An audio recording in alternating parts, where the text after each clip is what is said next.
Alors, dernier onglet de cet exercice sur les données VICO. Donc là, pareil, hein, j'ai commencé déjà à mettre en forme, à alimenter les colonnes, puisque c'est la même chose que les données précédentes. La création de la catégorie, donc là, la difficulté, c'est une catégorie avec 7 modalités. Donc, c'est-à-dire qu'on va imbriquer des si, on va en imbriquer 6. Donc ça va commencer à devenir un peu plus laborieux, mais ça permet de s'entraîner à faire en sorte qu'on soit rigoureux sur les différents éléments du si pour qu'il n'y ait pas d'erreur quand on crée notre formule. Donc toujours le principe est le même, hein. Je propose de d'abord tester les non-réponses.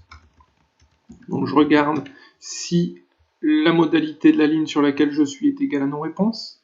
Si c'est le cas, alors je veux que ça appartienne à la modalité non-réponse. Et ensuite, ainsi de suite, je vais tester si c'est égal à 1, alors une pièce, puisqu'ici on est sur le nombre de pièces dans le logement. Si c'est égal à 2, alors 2 pièces, et ainsi de suite. À chaque fois, on va tester si c'est égal à 3, c'est 3 pièces, en n'oubliant pas les guillemets à chaque fois, est égal à 4. Alors, 4 pièces.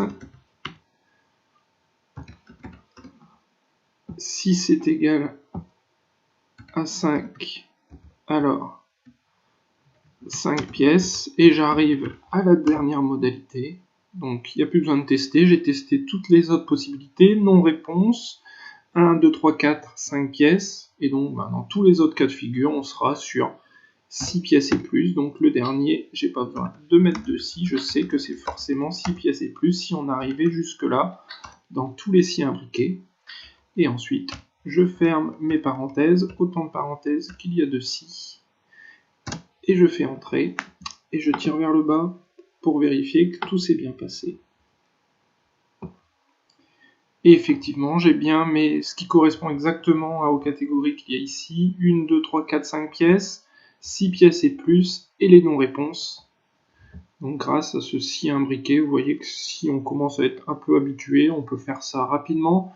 Alors très honnêtement, quand on arrive avec autant de si on a possibilité d'éviter d'imbriquer des si, autant le faire. Et moi là, sincèrement, si j'avais eu à faire ce genre de choses dans mon travail par exemple, je l'aurais fait manuellement. J'aurais fait une pièce, j'aurais fait 2 pièces, j'aurais tiré vers le bas, jusque 5 pièces. Là, j'aurais fait 6 pièces et plus, en rentrant au clavier. Ici, attention, vous ne pouvez pas tirer vers le bas, sinon ça devient 7 pièces et plus, 8 pièces et plus, etc. Là, il faut faire un copier et un coller. Voilà. Et puis, les non-réponses, pareil, faire un copier. Et pour ne pas avoir le fond bleu, je vais faire un collage spécial. Valeur. Voilà. Et on obtient le même résultat sans passer par le si. Alors par contre, quand on fait comme ça, il faut être vraiment très rigoureux pour être sûr de ne pas faire d'erreur.